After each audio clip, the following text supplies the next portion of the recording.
Welcome to the Immersion Zone. Today we're reviewing The Ultimate Beginner's Guide to Scuba Diving by Darcy Kieran. All right, so getting ready for your scuba certification. Yeah. Smart move. Diving into the Ultimate Beginner's Guide to Scuba Diving first. You clearly like to be prepared, which is awesome. I like that.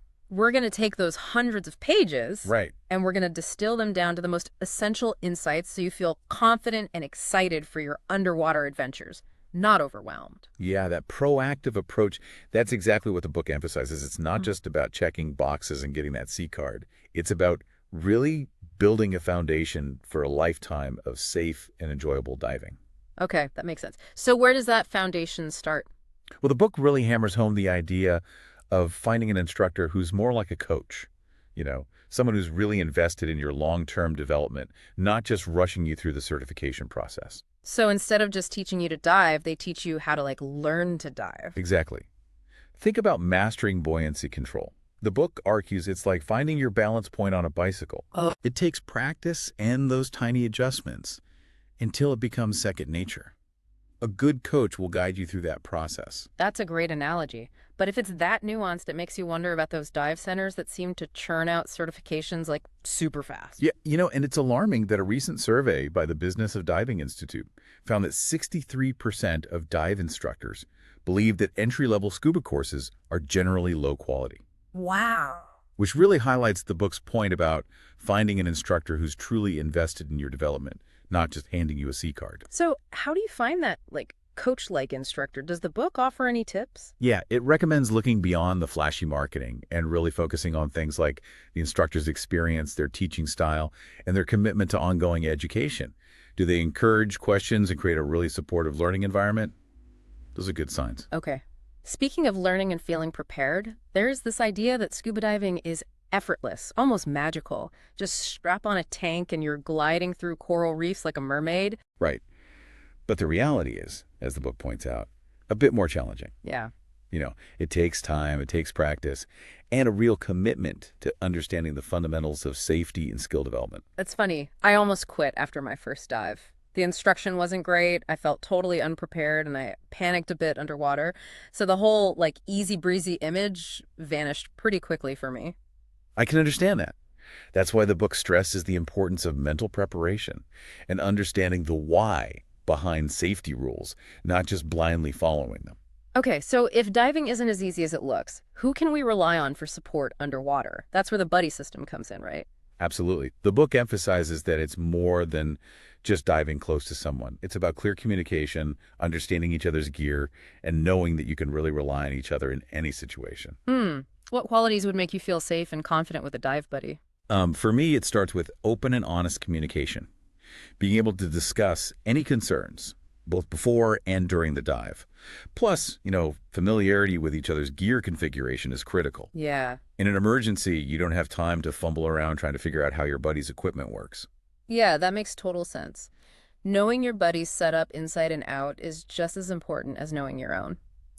The book also talks about pre-dive buddy checks. What kind of details go into those checks? So beyond just making sure everything's functioning, it's about confirming air pressure, dive plans and signals, and discussing potential challenges that might be specific to the dive site.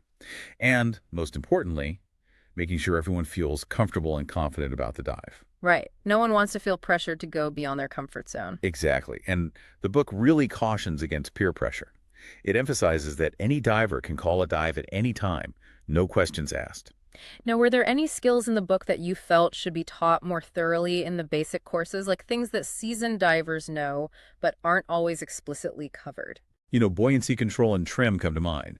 They're often rushed in basic courses, but they impact everything from air consumption to reef protection. Yeah, it seems like those skills could really impact your diving experience. They definitely can. I remember I was diving in Cozumel observing a pair of seahorses when a dive master, clearly lacking in trim and buoyancy control, disrupted everything, kicking up sediment and scaring those seahorses away. That's so frustrating. What does the book recommend for mastering these often overlooked skills? It emphasizes a long-term approach to it, practicing these skills beyond just the certification dives. Okay, all right. Now for a less glamorous but equally important topic, gear. And yes, we're going there. The pee in the wetsuit dilemma. The book seems pretty passionate about hygiene and owning certain gear. Yeah, it's not just about the ick factor. Wetsuits, masks, regulators, these things come into close contact with our bodies. Sharing them can be unhygienic, and fit is paramount for both comfort and safety. I remember you mentioning struggling to find a wetsuit that fit your body type. Right, I needed a medium large. It felt like I was ordering a fancy coffee. Right. But it goes to show how even seemingly basic gear requires this tailored approach. And the book offers some great tips for finding and maintaining gear that suits your individual needs and budget. Now let's dive into something a little deeper. The book encourages divers to think about the environmental impact of their choices. Yeah, this is an area I feel strongly about. The book goes beyond just saying don't touch the coral. It explores the impact of dive operations and individual actions on those delicate underwater ecosystems. So it's about recognizing that we are guests in this underwater world and acting accordingly. Precisely. The book talks about things like ISO standards for environmentally sustainable practices. These are guidelines that dive operators can follow to minimize their impact on the environment. So as divers, we can use these standards as a guide when selecting dive operators. Exactly. And beyond just supporting responsible operators, we can all make choices as individuals. The book advocates for things like responsible waste disposal, choosing eco-friendly dive boats, and even just being mindful of our interactions with marine creatures. So much of this comes down to recognizing that even small choices can make a big difference. What are some key takeaways that you think our listeners should be pondering as they prepare for their diving journey? I'd say finding a coach-like instructor, dispelling that myth of effortless diving, and recognizing that safe and enjoyable diving requires ongoing learning and skill development are all critical. And let's not forget about the buddy system and diving with a conscience. Considering our impact on that underwater world, it's like we're building a multi-layered approach to safe, skillful, and environmentally responsible diving. But there's so much more to uncover. What else is in store for our listener as we continue this deep dive? Well, the book goes into a lot of detail about what they call the SPF approach to diving, which stands for safety, performance, and fun. It really emphasizes how these three elements are all interconnected. SPF, like sunscreen for divers. Yeah, protecting ourselves and the environment while having a blast. I love it. Yeah. And next, we're going to unpack what the book has to say about certifications versus licenses. It's a great way to think about it. The book, it argues that a certification card, or C card, simply verifies that you've completed a certain level of training. It doesn't grant you automatic privileges to dive anywhere like a driver's license does for driving. Yeah, the book makes a distinction between certification and licensing. How does that change how we think about our responsibilities as divers? Well, it really highlights the importance of ongoing learning and self-assessment. Just because you have a C card doesn't mean you're ready to tackle any dive site or situation. There are different levels of certification, each with its own set of skills and knowledge, and even beyond that, unwritten rules, ethical considerations. So it's about being a responsible diver, not just a certified one. What kind of ethical considerations does the book highlight? Things like respecting local regulations, honestly assessing dive conditions, and choosing dive sites that match your skill level. It's about acknowledging that, diving has inherent risks and taking steps to mitigate those risks. Okay, that makes sense. The book also mentions different types of diving. I'm assuming recreational diving is what most beginners start with. Exactly. It's all about diving for fun and enjoyment, staying within certain depth and time limits to avoid decompression stops. Decompression stops, those sound pretty intense. Can you explain a bit more about those? Yeah.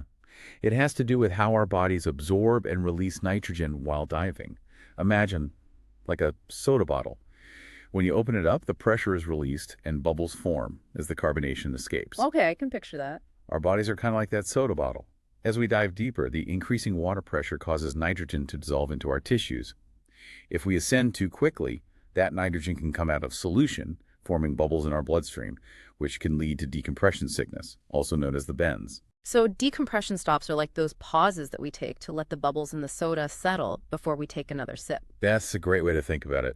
And dive tables or dive computers help us calculate those limits and stay safe. It's like having a personalized underwater GPS that keeps track of our nitrogen levels. The book seems to advocate for using a dive computer. It does. It argues that it's the most reliable and convenient way to monitor our dives. It tracks our depth, time, our nitrogen levels, providing us with that crucial information to stay safe. It's a valuable tool, but we still need to understand the principles behind it, not just blindly rely on the technology. So use technology mindfully as a complement to our knowledge and skills, not a replacement for them. Exactly. One concept that often gets overlooked in basic courses is residual nitrogen. Residual nitrogen, that sounds a bit ominous. It's not as scary as it sounds. It simply means that after a dive, our bodies still have some nitrogen absorbed in our tissues. If we dive again too soon, we start that dive with a higher nitrogen load, which can impact our no decompression limits. So it's like carrying extra weight underwater, only it's invisible nitrogen weight. That's a great analogy. And this is where surface intervals come in. That time we spend on the boat or shore between dives, allowing our bodies to off-gas some of that nitrogen. So chatting with our buddies and marveling at the underwater world, it actually serves a physiological purpose. Does a dive computer factor in those surface intervals? It does. It can help us calculate those surface intervals and ensure we're starting each dive with a safe nitrogen level. Okay, I'm starting to see how all these elements, certifications, nitrogen levels, dive computers, all fit together. But I'm guessing there's a lot more to diving than just like crunching numbers, right? Absolutely. There's a whole world of skills and techniques that go into becoming a competent and confident diver. So let's break down some of those skills, starting with the ones covered in the open water diver course. What can our listener expect to be learning and practicing? So the course covers a wide range of essential skills, starting with mastering basic buoyancy control. Which we've already established is like super important. What else is covered? Skills related to, clearing your mask, retrieving your regulator, performing controlled ascents and descents, and emergency procedures like sharing air with your buddy and ascending safely in an out-of-air situation. Wow, those emergency procedures, those sound pretty intense. They can be. But learning how to handle those situations builds confidence and helps us stay calm under pressure. Think of it like having a mental toolkit for dealing with those unexpected challenges. I like that. So we're not just bobbing around aimlessly, we're actually learning how to navigate underwater. Exactly. The open water course also introduces basic navigation techniques using a compass. It's about developing spatial awareness and understanding how to use a compass to navigate a reciprocal course. A reciprocal course? That sounds fancy. It simply means swimming in a straight line, then turning around and following that same line back to your starting point, basically not getting lost. That seems pretty crucial. Does the book suggest any additional skills that might not be covered in a basic course? Yeah, it highlights a few kind of missing skills like proper finning technique. It might seem simple, but efficient finning can make a huge difference in terms of air consumption and effort. I've seen some divers like kicking up a storm and going nowhere fast. Right, and that's probably a sign of inefficient finning. The book breaks down different finning styles, like the flutter kick and the frog kick, and explains when and how to use them effectively. It's not just about kicking hard, it's about kicking smart. So instead of fighting the water, you're working with it. What other missing skills does the book mention? Buoyancy control at different depths is another one. Wait, so buoyancy changes depending on how deep we are? It does. As we descend, the increasing water pressure compresses our wetsuit and lungs, making us less buoyant. We have to adjust our buoyancy as we go deeper. It's all about finding that sweet spot, right? Not too buoyant, not too heavy. Exactly. Mastering this skill is crucial for maintaining a stable depth, conserving air, and protecting the environment. And one more missing skill the book talks about? Proper trim. Trim, like getting a haircut for our scuba gear. Not quite. Trim refers to our body position in the water. Ideally, we want to be horizontal, like a streamlined torpedo, not tilted head up or a head down. I can see how that would help you glide through the water more smoothly. Why is proper trim so important? Well, it's essential for efficient finning, reducing drag, and preventing accidental contact with the reef or seabed. Wow, I'm starting to realize that diving is a lot more technical than I initially thought. But it's also fascinating to see how all these skills work together to create a safe and enjoyable experience. Yeah, it's like a delicate dance between our bodies, the equipment, and the underwater environment. And speaking of our bodies, let's shift gears and talk about health and fitness for divers.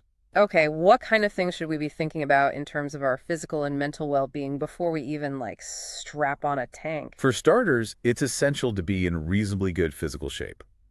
Diving can be strenuous, especially in challenging conditions. We need to be able to swim comfortably, handle the weight of the scuba gear, and manage our breathing effectively. So it's not just about lounging on the beach and occasionally dipping our toes in the water. Right. And the book also stresses, being able to equalize our ears and sinuses as we descend. I remember reading about ear barotrauma. That can be pretty serious if you can't equalize properly. Yeah, as we descend, the increasing water pressure pushes in on our eardrums and sinuses. If we can't equalize that pressure, it can lead to pain, discomfort, or even injuries. So how do we equalize properly? Is it like popping our ears on an airplane? It's similar, but there are a few different techniques. The most common one is the Valsalva maneuver, where we gently pinch our nostrils closed and try to exhale through our nose. Oh, I've definitely done that on planes. Right, but the book cautions against using it too forcefully as it can potentially damage our ears. Gentle and gradual is key. If the Valsalva maneuver isn't working, there are other techniques, like swallowing, yawning, or gently wiggling your jaw. It's about finding what works best for you. And the book suggests equalizing frequently, not waiting until you feel pain or discomfort. Exactly. Beyond ear equalization, there are other health considerations, like seasickness. Seasickness is definitely not how you want to start a dive. No, but the book offers some tips for managing it, like staying hydrated, avoiding greasy foods, and focusing on the horizon. And speaking of hydration, the book also talks about the importance of proper hydration and nutrition for divers. Wait, we have to think about what we eat and drink, even when we're underwater. Not while we're submerged, of course. But staying properly hydrated and fueled is essential for our overall well-being and performance as divers. So it's all about preparation, even when it comes to food and drinks. Exactly. The book highlights the importance of staying hydrated, especially in hot climates, and suggests focusing on nutrient-rich foods that provide sustained energy. So ditch the sugary snacks and load up on the fruits, veggies, and lean protein. Exactly. And the book also cautions against diving on an empty stomach or after a heavy meal. It's all about finding that balance between fueling our bodies and avoiding any digestive discomfort. Now, for something that might make some listeners a little uneasy, panic and anxiety while diving, is that a common experience for divers? It's more common than you might think. The book, it cites statistics indicating that a significant percentage of divers have experienced at least a near-panic event underwater. Wow, that is a bit unsettling. What causes panic in diving? Is it just like fear of the unknown? It can be, but there are often other factors at play, like feeling unprepared, encountering unexpected challenges, or even, equipment issues. So it's not just about like conquering our fears, it's about addressing those root causes. Exactly. And the book emphasizes that panic is a physiological response, not a personal failing. It's our body's natural way of reacting to perceived threats. The book, it outlines a three-part model for understanding and preventing panic: readiness, stressor, and regulation. Okay, let's break this down. Readiness, I'm guessing, refers to our level of preparation. Exactly. The more prepared we are, both physically and mentally, the better equipped we are to handle challenges and reduce the likelihood of panic. Taking the time to master skills, familiarize ourselves with the equipment, and mentally rehearse dives can all contribute to our readiness. And then there's the stressor, the event or situation that triggers the panic response, like suddenly encountering a shark Right. or realizing you're low on air. Exactly. But I guess what might trigger panic in one diver might not phase another. Right. Right. It's about understanding our individual triggers and learning how to anticipate and manage them. And the third part of the model is regulation, our ability to control our thoughts, emotions, and actions in stressful situations. So basically, not freaking out. Right. The book offers various techniques for improving our regulation skills, like deep breathing exercises, positive self-talk, and visualization techniques. It's like having a mental game plan for dealing with those oh crap moments. One of the best ways to prevent panic is to simply dive within our limits, right? Absolutely, especially as beginners. Respect your skill level and gradually expand your boundaries as you gain experience and confidence. It's okay to call a dive at any time, for any reason. There's no shame in admitting you're not feeling comfortable or confident. So listening to our inner voice and prioritizing safety over ego. Exactly. And speaking of ego, the book also touches on the dangers of peer pressure in diving. We might feel pressured to keep up with the group, even if we're not feeling comfortable, or we might feel like we're letting our buddies down if we call a dive. That can be tough to navigate, especially in a group setting. It can be. The book reminds us that true buddies prioritize safety over ego and respect each other's decisions. It's about open and honest communication, both before and during the dive. Exactly. And it's also about recognizing that we're all responsible for our own safety and shouldn't be afraid to speak up if something doesn't feel right. We've covered a lot of ground in this deep dive, from basic skills to panic management to peer pressure. It's true. I think some key takeaways are the importance of finding that coach-like instructor, choosing the right dive operator, and taking a proactive approach to personal health and fitness. Those are all great points. It's like building a solid foundation for a lifetime of safe and fulfilling diving experiences. And don't forget the buddy system. Diving with people who prioritize safety and respect each other's decisions is key. Okay, it's time to gear up, literally, because we're about to dive into the wonderful world of scuba equipment. This is where things get exciting, but also a bit overwhelming with all the options available. That's why we're here. We're going to help you navigate that gear maze using those insights from the Ultimate Beginner's Guide to Scuba Diving. First things first, should you buy or rent your gear? That's the question on every new diver's mind.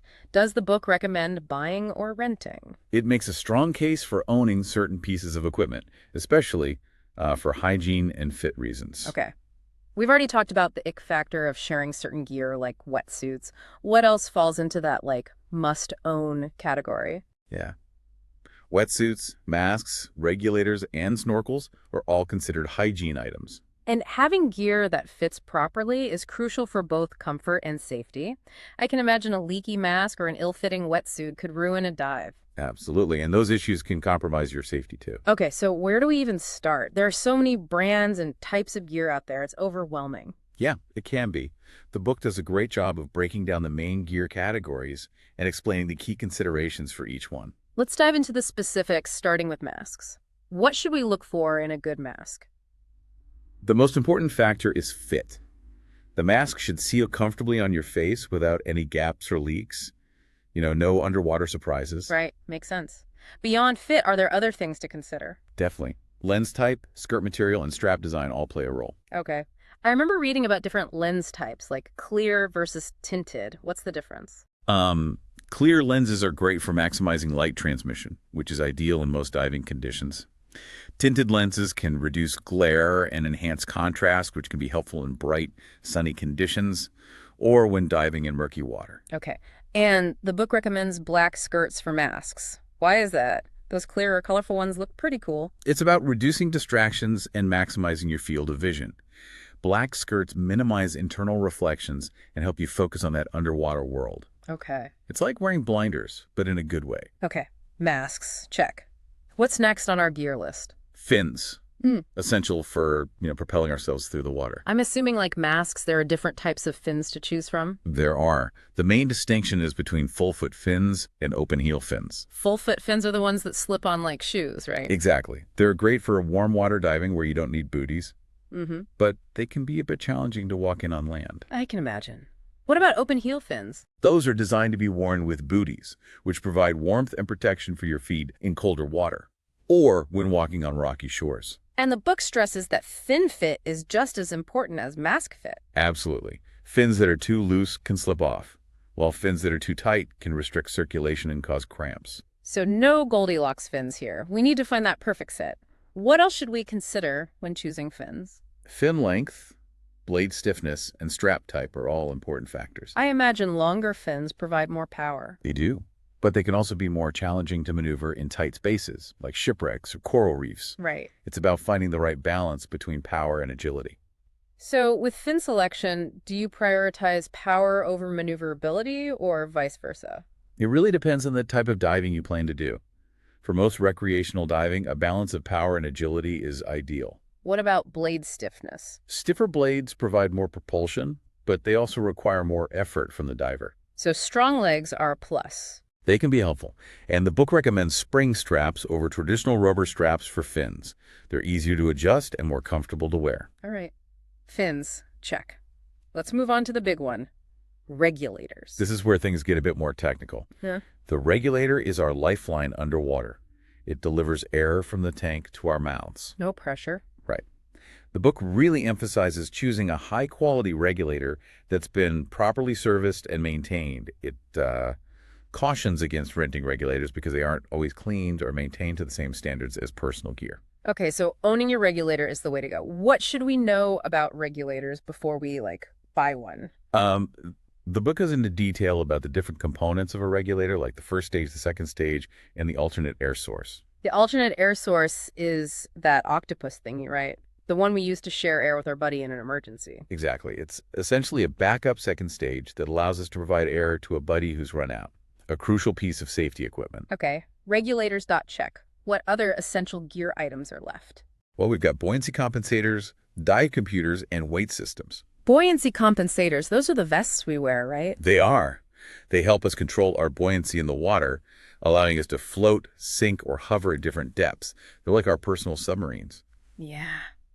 I'm seeing how all these pieces of gear work together to create a safe and enjoyable diving experience. Yeah, it's like an intricate puzzle, and each piece plays a vital role. What about dive computers? I know they're important, but I'm not exactly sure what they do. A dive computer is like our underwater brain. It monitors our depth, time, and nitrogen levels, providing crucial information to, keep us safe. It calculates our no decompression limits and helps us avoid getting the bends. Think of it as a safety net, making sure we don't push our limits too far. Okay, dive computers. Check. What about weight systems? I thought we were supposed to be weightless underwater. We are, but we need a certain amount of weight to counteract the buoyancy of our bodies and gear. So it's about finding that sweet spot, not too much weight, not too little. Exactly. And there are different types of weight systems, like weight belts and integrated weight systems built into buoyancy compensators. So many choices. It's like shopping for a new wardrobe. It can be. But remember, the book offers guidance on choosing the right gear for your individual needs and preferences.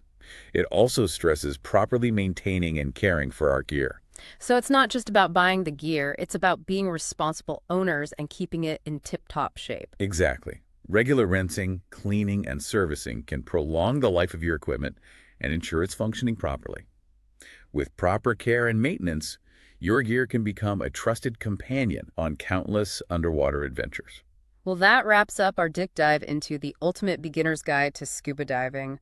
We've covered a lot of ground, from choosing the right instructor, to mastering essential skills, to gearing up for underwater exploration. We've only scratched the surface, though. The book goes into much more detail on all of these topics. Plus, it covers things like underwater photography, wreck diving, and diving in different environments. But before we sign off, there's one last thought I want to leave our listener with. The book mentions that personal experience and growth are key for making good decisions underwater. What steps can you take beyond certification to continue developing your diving skills and knowledge? That's a great question.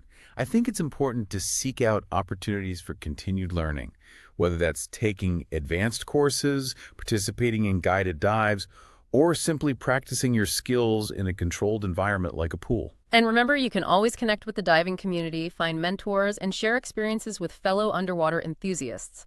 We'll have links to resources and reviews for the Ultimate Beginner's Guide to Scuba Diving on our website, sbfscuba.com/connect. Happy diving. Thanks for listening, and please subscribe to The Immersion Zone wherever you are listening to this or at www.theimmersionzone.com. Thanks. Dive safe.